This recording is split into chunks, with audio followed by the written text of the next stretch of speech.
Hey everyone, welcome back to the Tough Lift Podcast. This is episode 43. Feels like it's been 5 weeks since I left you guys and my last podcast, which was outstanding, by the way. If you haven't listened to it, go back and listen. It was a coaches roundtable with some amazing coaches that I know in the space. Go listen to it. But I've been traveling and just doing a lot of stuff, been doing a lot of good family stuff since then, and took a trip to Cuba with my athlete Logan, where he did fantastic. Um, but we need to talk. All right. I need to put out some content to you guys, some stuff to be talked on, and some good talking points that I think you guys need to hear or just need some reinforcement on. And I was thinking about things to talk on. I was looking at topics. I was kind of brainstorming while having coffee this morning, and I have a few topics to talk about, so I'll be able to pump a few more of these out. But the one I wanted to kind of talk on today, all right, is basically, like the title says, is some sacrifices that come with being an athlete. All right, I think everybody, when they get into weightlifting or they get into a sport, right? This is eccentric to weightlifting, obviously, because I'm a weightlifting coach and part-time retired lifter. But this is also for athletes in general. If you're going to be an athlete in any sport, all right. But our sport requires a certain dedication to, and a lot of people don't get it, quote unquote. They just don't get it, man. And you may have found yourself saying that to a significant other or a friend, maybe a family member, a sibling, even. You just don't get it. And it's okay. I'm here to let you know it's okay. I'm going to offer you to even hand this link to them. I will do your bidding. They can listen to the sweet sound of my voice on their drive to work.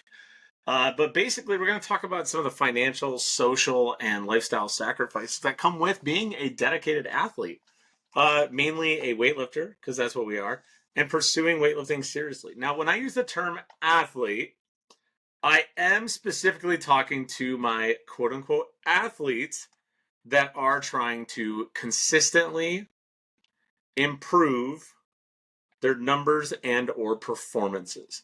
This is not a knock on people that are going to the gym. I'm very proud of you for going to the gym.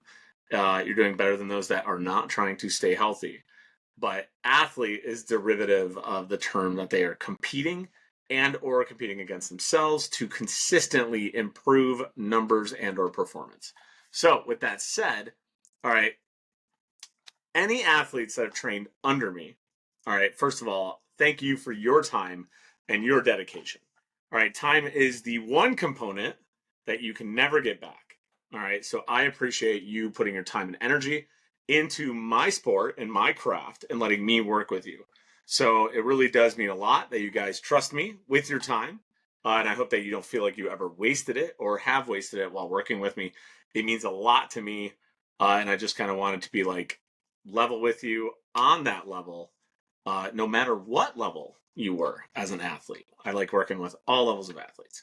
So I appreciate it. And I appreciate all you guys. Uh, Now on to the real talk. Okay. Um, Basically, as a weightlifter, I have my notes over here because I want to make sure I frame this right. Like we have nothing more than like our sets and reps, right? That's what sets us up for success for our sport.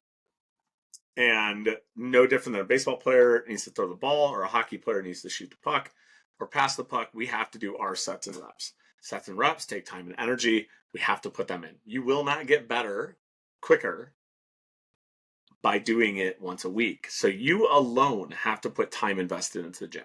This time invested into the gym is literal actual time in the gym.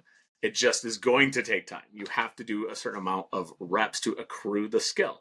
So with that said, you're going to have to spend an hour to 2 hours in the gym a few times a week. All right. From that, you're going to have to drive to the gym. Not all the weightlifting gyms are like all available and easily. Sometimes gyms are literally an hour away from you.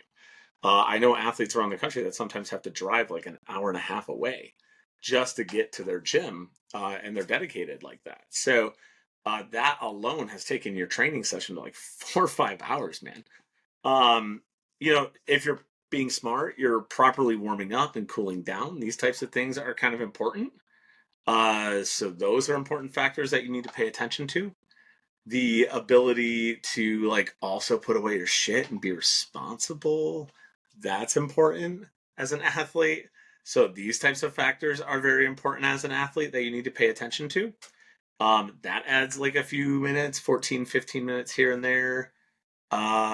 These all stack up, and depending on what your training session is like, they're going to make it longer or shorter each time you train.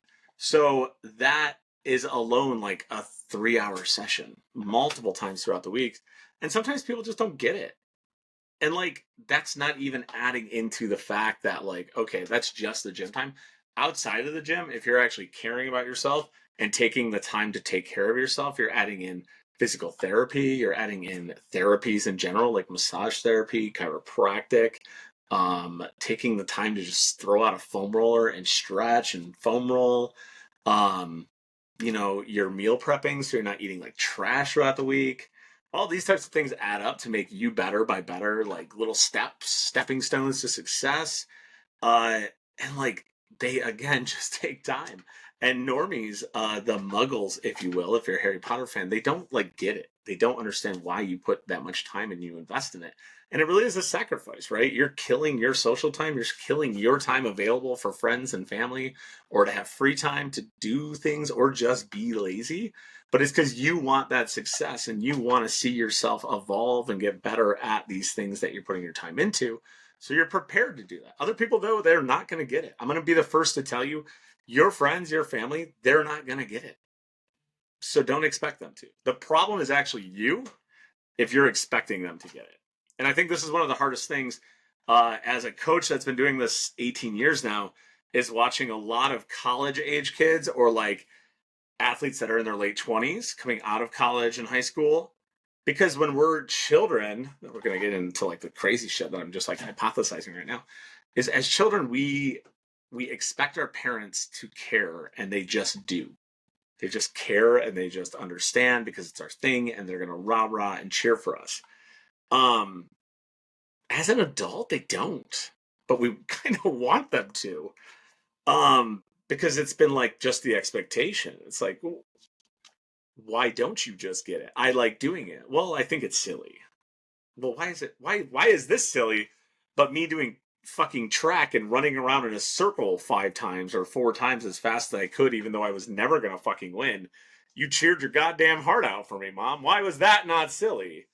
Um, we don't get the same treatment as adults. So sometimes our friends and family are just like, "Why are you doing it? You're an adult now. You're not even. Are you going to go to the Olympics?" Like questions like that get posed to us. And it's like, dude, fuck you is the answer you actually want to give, but they're your friends, they're your family. And if you're me, you say that. If you're not, you don't. But you kind of get like verbally beat up a little bit. And it's really on you to not have the expectation that they're gonna understand it. Um, but like this extra time in general, um, shit, sometimes it's literally extra free time. Like you just having free time, you're going to utilize to go to the gym. Because you may be like, hey, coach, I'm available this Saturday, and usually I can't train on Saturdays, but can I come in because I have an extra day? Could you work with me a little bit more? Or, oh shit, this Saturday I can come train. My teammates are there. I'm going to go train with them because usually I can't train with Tom and Sandy.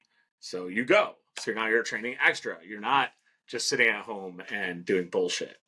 Um, all those things, I think a lot of people like don't realize that that's what we do as weightlifters or athletes, right? If you're trying to be a pro football player, right? You're going to the field and practicing more and more and more than other people. They want to just go out and go to the bar, or they want to go out and hang out with their friends at a restaurant all night, and you want to sleep.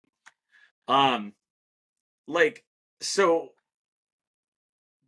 those are like all a myriad of big important things that people just aren't going to understand that we do as just like how we get better. We know if we do all those things I listed, there's a high probability that we'll do better. We start knocking those things out, there's a high probability we're not going to get better. So then you add to it other sacrifices that we have on top of our time, which is one thing we don't get back. then we start adding sacrifices in that are things that we have to work hard for, like finances. We start to get a little like picky on them. So like now when it comes to finances, like our sport, I will say weightlifting, USAW, there's a lot of like griping, I will say by adults. I'm gonna get some flack for this probably. Of like our sport's too expensive, quote unquote, or it costs so much, yada yada, I can't afford it. But like when you really look at it, if you're an adult trying to be like an equestrian stable and be a part of that, or you're trying to be a part of a soccer club, um, any of these adult sporting clubs, they're pretty fucking expensive. If you're a parent that is paying for any of this for a child, you know how expensive this is. So keep that in mind. It's really not that expensive. You need a pair of shoes and then every now and then pay for a meet. And then every month you're going to do a meet, you pay for the membership to USA Weightlifting. They're really not that bad. I can see as a college kid or as a teenager, it's a little expensive because you're not like very financially stable. And there's not many teams for like colleges to be like, hey, join the school team. We'll pay for it. It's supported by the school. I understand that. Um, but financially means besides getting affordable rehab and getting affordable food that's good for you, I think personally most of your finances should go into getting a good coaching facility where you have good equipment, good teams, good coaches, and then the rest should go into fucking rehab. You should be spending a lot of money on getting someone to take care of your fucking body, not buying organic fucking grass-fed beef. That is asinine. Spend money on your body, not the fucking beef. The last kind of sacrifice that's kind of really not known is like just lifestyle shit. Like your friends are gonna sit there and be like, "Oh, John, come out with us. We're going out." It's like, yeah, but I want to sleep because I want to train at 8 a.m. Or your friends are taking a weekend trip, but you don't want to miss 4 days of training. So you're like, yeah, I'd love to, but in your head you're like, I want to train. I want to train. You're gonna be like, I got a work project. You'll white lie shit like that because you're dedicated to your sport, and there's nothing wrong with that. And I say, frankly, don't lie. Just tell them. Be like, yeah, I'd love to, but I have a strict training cycle because I have a big competition coming up, or I'm trying to do something in the gym that's important to me. Stuff like that are other sacrifices that we don't really think about, but are important and do kind of suck because we do miss out on opportunities, right? If you have a competition, you're prepping for it, you don't really want to miss out on maybe a cool concert that's coming to town or maybe a vacation your family's going on. But you learn this is a suggestion. You learn how to balance that. When you're first beginning the sport, learn how to balance these things. Right? Learn how to trust yourself also.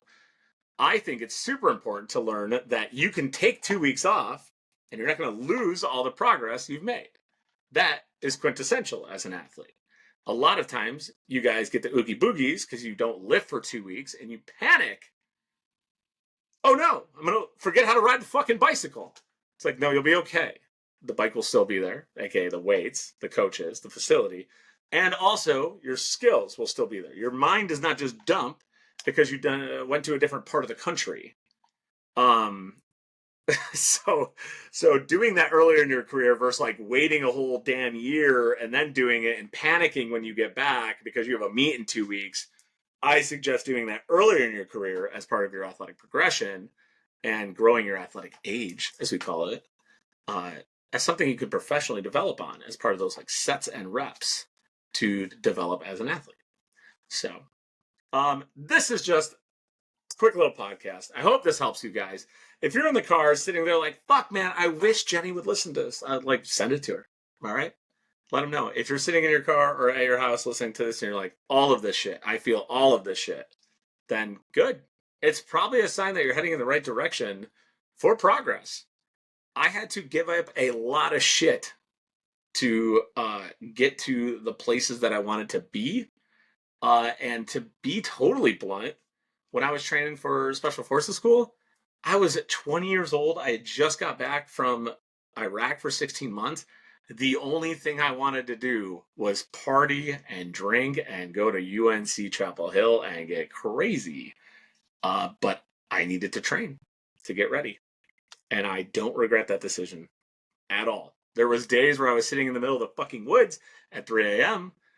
With a fucking compass and a flashlight and a 55-pound rucksack on my back, sweating my ass off, having orb weaver spiders on my fucking face, wishing I was at Chapel Hill with a beer in my hand. But in hindsight, I was happy with the decisions I made. So, if you like this podcast, please share it, obviously, and hopefully it reinforced your guys' decisions. Whether you're a weightlifter or an athlete, stay with it, stay the course, make the sacrifices, they pay off in the end. Peace.